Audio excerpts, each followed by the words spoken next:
ഇൻകുലാബ് വിളികളാൽ മുഖരിതമായ പയ്യന്നൂർ നഗരം. പക്ഷേ ആ വിളികൾ ഇന്ന് പാർട്ടി ഓഫീസുകളിൽ നിന്നല്ല ഉയർന്നത്. CPM-ന്റെ ഉരുക്കുകോട്ട എന്ന് വിശേഷിപ്പിക്കപ്പെടുന്ന പയ്യന്നൂരിൽ പുതിയൊരു ചരിത്രം പിറന്നിരിക്കുകയാണ്. പാർട്ടിക്കുള്ളിലെ മോഷണങ്ങൾക്കും അഴിമതികൾക്കുമെതിരെ വിട്ടുവീഴ്ചയില്ലാത്ത പോരാട്ടം പ്രഖ്യാപിച്ച വി കുഞ്ഞികൃഷ്ണൻ എന്ന വിപ്ലവകാരി പയ്യന്നൂരിന്റെ മണ്ണ് കീഴടക്കിയിരിക്കുന്നു. MV ഗോവിന്ദന്റെ ഭീഷണികൾക്കും പാർട്ടിയുടെ സൈബർ ആക്രമണങ്ങൾക്കും പയ്യന്നൂരിലെ ജനത നൽകിയ ചുട്ട മറുപടി എന്താണെന്നറിയാമോ? കാലങ്ങളായി പാർട്ടി പറയുന്നത് മാത്രം കേട്ടിരുന്ന പയ്യന്നൂർ മാറ്റി ചിന്തിച്ചു തുടങ്ങിയിരിക്കുന്നു. CPM-ൽ നിന്ന് പുറത്താക്കപ്പെട്ട വി കുഞ്ഞികൃഷ്ണൻ തന്റെ പുസ്തകം പ്രകാശനം ചെയ്തത് വെറുമൊരു ചടങ്ങായിട്ടല്ല, മറിച്ച് നിലവിലെ നേതൃത്വത്തോടുള്ള യുദ്ധപ്രഖ്യാപനമായിട്ടാണ്. നേതൃത്വത്തെ അണികൾ തിരുത്തണം എന്ന ആ തലക്കെട്ട് തന്നെ പാർട്ടി അണികൾക്കിടയിൽ വലിയ ചലനമുണ്ടാക്കി കഴിഞ്ഞു. പ്രമുഖ കമ്മ്യൂണിസ്റ്റ് നിരീക്ഷകൻ ജോസഫ് സി മാത്യു പുസ്തകം പ്രകാശനം ചെയ്തപ്പോൾ അവിടെ തടിച്ചുകൂടിയ ആയിരക്കണക്കിന് ആളുകൾ ഒരു കാര്യം അടിവരയിട്ട് പറയുന്നുണ്ട്. യഥാർത്ഥ കമ്മ്യൂണിസ്റ്റുകൾ ആഗ്രഹിക്കുന്നത് ജനങ്ങളുടെ പണം മോഷ്ടിക്കുന്ന നേതാക്കളെയല്ല, മറിച്ച് മൂല്യങ്ങളുള്ള പ്രസ്ഥാനത്തെയാണ് എന്ന്. കുഞ്ഞികൃഷ്ണന് കൈ കൊടുക്കാനും അഭിനന്ദിക്കാനും എത്തിയ ആ വലിയ ജനാവലി പിണറായി വിജയന്റെയും ഗോവിന്ദന്റെയും ഉറക്കം കെടുത്തുന്ന കാഴ്ചയായിരുന്നു. ഈ ചടങ്ങ് തകർക്കാൻ CPM നേതൃത്വം ചെയ്യാത്ത തന്ത്രങ്ങളില്ല. സോഷ്യൽ മീഡിയയിലൂടെ പ്രോഗ്രാം മാറ്റിവെച്ചു എന്ന് വ്യാജ വാർത്തകൾ പടച്ചുവിട്ടു. കുഞ്ഞികൃഷ്ണനെ വ്യക്തിപരമായി അധിക്ഷേപിക്കാനും സഭ്യതരമായ സന്ദേശങ്ങൾ അയക്കാനും സൈബർ ഗുണ്ടകളെ കെട്ടഴിച്ചുവിട്ടു. ഗീബൽസിയൻ തന്ത്രങ്ങൾ പയറ്റി പയ്യന്നൂരിലെ ജനങ്ങളെ തെറ്റിദ്ധരിപ്പിക്കാൻ നോക്കിയവർക്ക് മുന്നിൽ കുഞ്ഞികൃഷ്ണൻ അടിയുറച്ചു നിന്നു. എന്നെ തേജോവധം ചെയ്യാം, പക്ഷേ സത്യത്തെ കുഴിച്ചുമൂടാനാവില്ല എന്ന അദ്ദേഹത്തിന്റെ വാക്കുകൾ ഓരോ പാർട്ടി പ്രവർത്തകന്റെയും ഉള്ളിൽ തറയ്ക്കുന്നതായിരുന്നു. ബോംബ് ഭീഷണികളും അക്രമ സാധനങ്ങളും നിലനിന്നതിനാൽ കനത്ത പോലീസ് കാവലിലാണ് ചടങ്ങ് നടന്നത്. ഭീഷണിപ്പെടുത്തി വായടപ്പിക്കാൻ നോക്കിയ ഗോവിന്ദനും സംഘത്തിനും പയ്യന്നൂർ നൽകിയത് ഒരു വൻ പ്രഹരമാണ്. ചടങ്ങിൽ സംസാരിച്ച ജോസഫ് സി മാത്യു ഉന്നയിച്ച ചോദ്യങ്ങൾ പ്രസക്തമാണ്. പണ്ട് VS അച്യുതാനന്ദൻ പറഞ്ഞ അതേ കാര്യങ്ങളാണ് ഇന്ന് കുഞ്ഞികൃഷ്ണൻ പറയുന്നത്. സത്യത്തിനൊപ്പം നിന്നതുകൊണ്ടാണ് VS പുറത്തായത്. ഇന്ന് കമ്മ്യൂണിസവും സത്യവും തമ്മിൽ എങ്ങനെയാണ് അകന്നത്? പാർട്ടി തള്ളിപ്പറഞ്ഞ കൊലയാളികളുടെ കുടുംബത്തെ സംരക്ഷിക്കാൻ നേതൃത്വം കാണിക്കുന്ന ഈ വ്യഗ്രത ആരെ പേടിച്ചാണ്? പയ്യന്നൂരിലെ ഫണ്ട് വെട്ടിപ്പ് തുറന്നു കാട്ടിയതിന് എന്തിനാണ് കുഞ്ഞികൃഷ്ണനെ ക്രൂശിക്കുന്നത്? ഈ ചോദ്യങ്ങൾക്ക് മറുപടി പറയാൻ പാർട്ടി സെക്രട്ടറിക്ക് സാധിക്കുന്നില്ല എന്നതാണ് സത്യം. അതെ, പയ്യന്നൂർ ഇന്ന് ഒരു വലിയ മാറ്റത്തിന്റെ കേന്ദ്രമായി മാറിയിരിക്കുന്നു. CPM-ലെ മോഷണ സംഘത്തിനെതിരെ യഥാർത്ഥ കമ്മ്യൂണിസ്റ്റുകൾ പടയൊരുക്കം തുടങ്ങിക്കഴിഞ്ഞു. വി കുഞ്ഞികൃഷ്ണൻ ഉയർത്തിയ ഈ പ്രതിരോധം വരും ദിവസങ്ങളിൽ കേരളത്തിൽ ഉടനീളം അലയടിക്കുമെന്ന കാര്യത്തിൽ സംശയമില്ല. അധികാരത്തിന്റെ തണലിൽ എന്തും ചെയ്യാമെന്ന് കരുതുന്നവർ പയ്യന്നൂരിലെ ഈ ദൃശ്യങ്ങൾ കാണുക. സത്യത്തിന് മുന്നിൽ നിങ്ങളുടെ ഭീഷണികൾ വെറും തടൽ മാത്രമാണ്. ആവേശകരമായ ആ ദൃശ്യങ്ങൾ നമുക്കൊന്ന് കണ്ടു നോക്കാം. 2 ദിവസം മുമ്പ് പോലീസിൽ നിന്ന് ഈ പുസ്തക പ്രകാശന ചടങ്ങ് മാറ്റിവെച്ചിട്ടുണ്ടോ എന്ന് എന്നോട് അന്വേഷിക്കുകയുണ്ടായി. ഞാൻ പറഞ്ഞു, അങ്ങനെ മാറ്റിവെച്ചിട്ടില്ല, അത് നിശ്ചയിച്ച രീതിയിൽ തന്നെ നടക്കും എന്ന് സൂചിപ്പിച്ചു. അന്ന് തന്നെ ഉച്ചയോടുകൂടി 2-3 മാധ്യമ പ്രവർത്തകർ എന്നെ വിളിച്ച് ഇതേ കാര്യം അന്വേഷിച്ചു. ചോദിക്കാൻ എന്താ കാരണം എന്ന് അന്വേഷിച്ചപ്പോ നവമാധ്യമങ്ങളിൽ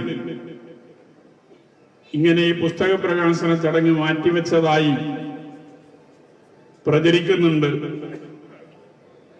അതുകൊണ്ട് വിളിച്ചതാണ് എന്ന് അവരും സൂചിപ്പിച്ചു.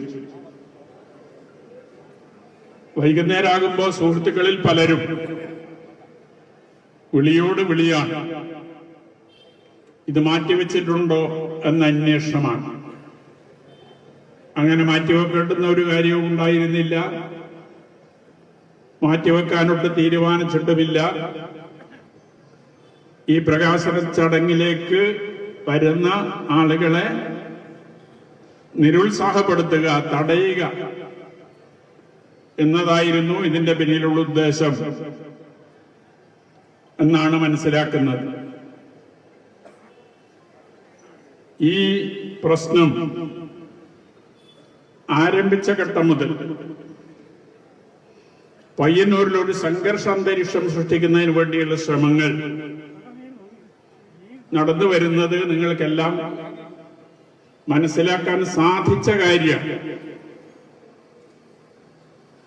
ഇവിടെ 2 രാഷ്ട്രീയ പാർട്ടികളുടെ പ്രകടനം നടന്നപ്പോ അത് ആക്രമിക്കപ്പെടുന്ന അവസ്ഥയുണ്ടായി. എന്റെ വീടിന് മുമ്പിൽ പ്രകടനം നടത്തി ഗേറ്റിന് മുമ്പിൽ വെച്ച് പടക്കം പൊട്ടിക്കുന്ന അവസ്ഥയുണ്ടായി. എന്നെ അനുകൂലിക്കുന്ന ഇപ്പോ ഇവിടെ സ്വാഗതം പറഞ്ഞ പ്രസിഡന്റിന്റെ ബൈക്ക്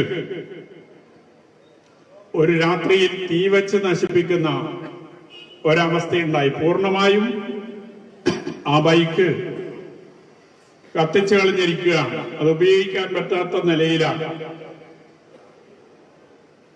ഇതുപോലുള്ള ഒട്ടേറെ സംഭവങ്ങൾ ഉണ്ടായതിന്റെ ഭാഗമായി ഈ പുസ്തക പ്രകാശന ചടങ്ങ് അലങ്കോലമാകാൻ സാധ്യതയുണ്ടോ, അല്ലെങ്കിൽ അലങ്കോലമാക്കാൻ ചിലർ പരിശ്രമിക്കുമോ എന്ന സംശയം ഞങ്ങളിൽ ഉയർന്നു വരികയും അതിന്റെ ഭാഗമായി ബഹുമാനപ്പെട്ട കേരള ഹൈക്കോടതിയെ സമീപിച്ച് ഈ ചടങ്ങിന് പോലീസ് സംരക്ഷണം ആവശ്യപ്പെടുകയും ബഹുമാനപ്പെട്ട ഹൈക്കോടതി അത് അനുവദിക്കുകയും ചെയ്തിട്ടുണ്ട്. അതിന്റെ കൂടി അടിസ്ഥാനത്തിലാണ് ഈ പരിപാടി നടക്കുന്നത്. ഞാൻ ഉന്നയിച്ച വിഷയങ്ങൾക്കൊന്നും മറുപടി പറയാൻ ബന്ധപ്പെട്ടവർ തയ്യാറാകുന്നില്ല എന്ന് മാത്രമല്ല, ഏത് വിധത്തിലും ആളുകളെ ദ്രോഹിക്കുക എന്ന സമീപനം തുടരുകയാണ്. ഇന്നലെ വെള്ളൂരിൽ തന്നെ മറ്റൊരു സംഭവം നടക്കുകയുണ്ടായി. വെള്ളൂരിലെ പ്രധാനപ്പെട്ട നാടക പ്രവർത്തകനും ഫോട്ടോഗ്രാഫറുമായ